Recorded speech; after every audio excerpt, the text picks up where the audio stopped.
Hello students, good morning to all. So this is our third video lecture of the chapter which is sorting materials into groups. So students, in this chapters we have seen many properties. Okay, only one property is left, which is transparency. But students, before going to discuss this last property, let us discuss the properties that we have already read. Okay, a very brief discussion of the properties that we have already read.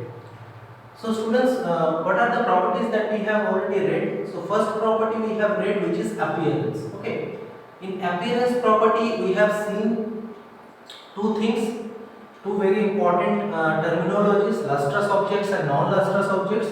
What are these lustrous objects and non-lustrous objects? Lustrous objects are those which objects have some shiny surface. Okay, such as you can say copper, aluminium, or any kind of metals. Okay, we call them as lustrous objects. And non-lustrous objects, what are non-lustrous objects? Objects which do not have a shiny surface, we call them as non-lustrous objects. Such as you can say, take the examples of rubber, wood, etc. Okay, these are the non-lustrous objects. So in the property appearance, we have found two important terms: lustrous objects and non-lustrous objects. Okay, next property that we have already read, this is hardness. Okay, in this property or in this hardness property, we have seen also two important terms about hard materials and soft materials. Okay, so materials which can be compressed or scratched easily, they are called soft materials, while the materials which are difficult to compress are called hard materials. Okay, so soft materials and hard materials we have also seen. The examples of soft materials you can say take as sponge, and the examples of hard materials are stone and iron. Okay, so these things also we have discussed. This is our second property, hardness. Okay, now students, in the last class I have also discussed that in these properties differentiation will be, you can say this type of question will come, that differentiate between soft material and hard material. Okay, so you have to write down the difference. Okay, so prepare at least 2 or 3 differences between them. Okay, next one we have seen solubility. Here we have seen also that two terms, soluble and insoluble. Soluble means the substances which dissolves in water are called soluble substances. Okay, and the substances which do not dissolve in water are called insoluble substances. Okay, here also two terms we have found, soluble and insoluble. Example of soluble, all of you have known: salt, sugar. Okay, all these things are the examples of soluble substances. And insoluble substances, you can say take the examples of chalk powder, sawdust. These are the examples of insoluble substances. What are the next property that we have read? So before going to discuss the next property, we have read two more important terms in the same property of solubility, that miscible liquids and immiscible liquids. Okay, so what are these? Let us discuss very quickly. That those liquids that get completely mixed in water, they are called miscible liquids. Okay, and those liquids, they do not mix in water and form separate layers, are called immiscible liquids. Okay, so examples we have also read. What are the examples of miscible liquids and immiscible liquids? Miscible liquids such as you can say honey, milk, and immiscible liquids you can say kerosene or any kind of oil. Okay, these are the immiscible liquids. Okay, then next we have seen the property that whether they are float or sink in water, whether the objects are float or sink in water. Okay, so on this thing we have concluded that if the objects are heavier than water, then they can sink, and if the objects are lighter than water, then they can float on the water. Okay, now let us discuss our today's topic is transparency. Okay, now what do you mean by transparency? What are transparent materials? Let us discuss one by one. Okay, so today we are going to discuss this property, transparency. This is our last property. So basically transparency is the property of a material which tells whether we can see through an object or not. Okay, so basically transparency property tells us whether we can be able to see an object or not. Okay, so let us do an activity to understand this. We call it as activity 8.7. Okay, so activity 8.7 tells us that take a book Okay, take a book, a butter paper, and a piece of glass. Okay, so three things we are taking: a book, a butter paper, and a piece of glass. Now hold the book just upright on a table, and place your hands behind the book. Okay, now just have a look that I have a book. Okay, so I have this kind of books. So if I place the book like this, and behind the book I have placed my hand, so tell me student, can we able to see my hand? Obviously not.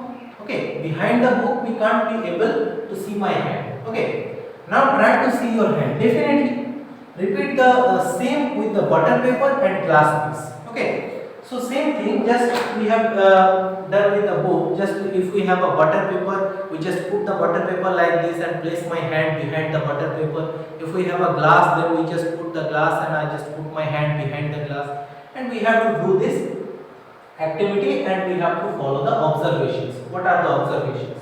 Okay, so obviously you will be unable to see your hand in case of a book. Definitely, if we put a book in front of my eyes, then we can't be able to see through the book. Okay, in case of butter paper, what will happen? You will able to see but not clearly, and in case of glass piece, you will see clearly your hand. Okay, so we can therefore group the materials on the basis of transparency into three categories. Okay, so whether we can see the materials or not, by in this property we can easily group the materials into three categories. What are the three categories? Let us discuss one by one. So see, these three categories are there. First of all,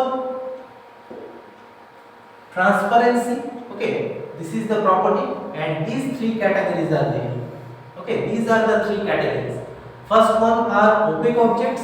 Okay, second one are translucent object, and third one is transparent object. Okay, so let us discuss these objects one by one. What do you mean by transparent object? What do you mean by translucent object? What do you mean by opaque object? What are the properties of these objects? Okay, let us discuss one by one. So opaque objects means through which we cannot to see at all are called opaque objects. Okay, opaque objects means the objects through which we can't even see anything. Okay, these are called opaque objects. Example: wood, cardboard, wall, etc. These are called as opaque objects. Okay, because through wood or through wall we can't even see anything. Okay, that's why we call these as opaque objects. Okay, next one is your translucent object. What are the translucent objects? Objects through which we can see but not clearly are called translucent objects. Okay, so many objects are there through which we can see but not clearly. So these objects we call it as translucent objects. Example are butter paper, shower glass, etc. Okay, remember the test of the presence of fat where you made an oily patch on the paper, that was translucent. Okay, so when we have discussed in biology part, we have discussed that the presence of, you can say, fat. There we have taken an oily paper. So an oily paper is also an example of translucent object, because if I put an oily paper in front of me, so through that oily paper I can see that what is there behind the oily paper, but not clearly. Okay, the picture will be some haziness will be there. Okay, so this is our second problem. And third type of objects are transparent objects. Okay, transparent object means object through which we are able to see very clearly are called transparent object. For example, glass, clear water, okay, cellophane sheet, etc. are transparent objects. Now here three pictures are there. You can see transparent, this is the transparent objects. Okay, so in this transparent object you can see here this is a glass type of thing. Okay, which we call it as transparent, and you can see here we can easily able to see our hand clearly, so we call it as transparent. Now this is a translucent, you can call it as some butter paper or some oil on the butter paper. So see that our hand, we can see here that hand is there but not clear, and this is an opaque object. You can see this is a you can say wood. Okay, so through an opaque object we can't even see anything. Okay, so these are our three kinds of objects. One is transparent, second one is translucent, and third one is opaque. Okay, so I hope it is clear to you. what is the transparent object, what is translucent object, what is opaque object, what are the characteristics and what are the examples. Okay, so question will definitely come like this. One of the most important question it is that differentiate between transparent, translucent and opaque object. Okay, so students, you should prepare this question. Minimum 3 differences you have to find out from your book. Okay, so students, this is our last property. Okay, so far we have read 5 properties. Okay, what are the properties? Let me tell you. First property we have read, which is appearance. Second property we have read, it is hardness. Third property we have read, solubility. Then we have read whether it is sink or source. And fifth property we have read, which is transparency. Okay, so these are the 5 properties that are there in your syllabus. Now lastly we are going to discuss in today's class, and we will complete the chapter by discussing this, that what is the need of grouping the materials. Okay, what is the need of grouping objects. Okay, so let us discuss this thing, that in everyday life we need grouping of objects for our convenience. Okay, we just need to group the objects. If you visit the library of your school, okay, you will find that all the books in the library are arranged according to their subjects. You can see that in the library, in our library also, all the books are there arranged. One part is there different from other classes, other portions. In class 6 science there is a different portion, class 6 math there is a different portion. Okay, class 6 English there is a different portion. Okay. Similarly, if you observe your kitchen, you will find that your mother arranges the kitchen by dividing the materials into several groups. For example, cooking vessels are arranged at one place, serving vessels are arranged at another place. Similarly, spices, pulses are kept at different jars. Okay.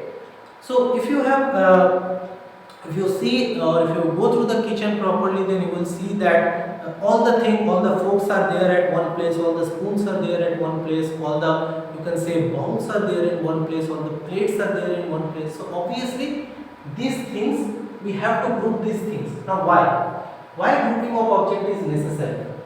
Okay, so let us discuss the points that why grouping of object is necessary.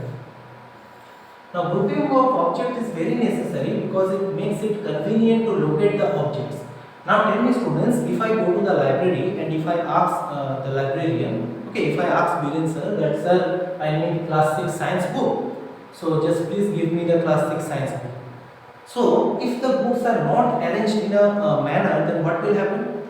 Biren sir can't find the book or it will take much time. But if we know that in this portion class 6 science books are there, then we can easily get to this portion and we can easily find out the books. Okay, so that is the need of grouping the objects.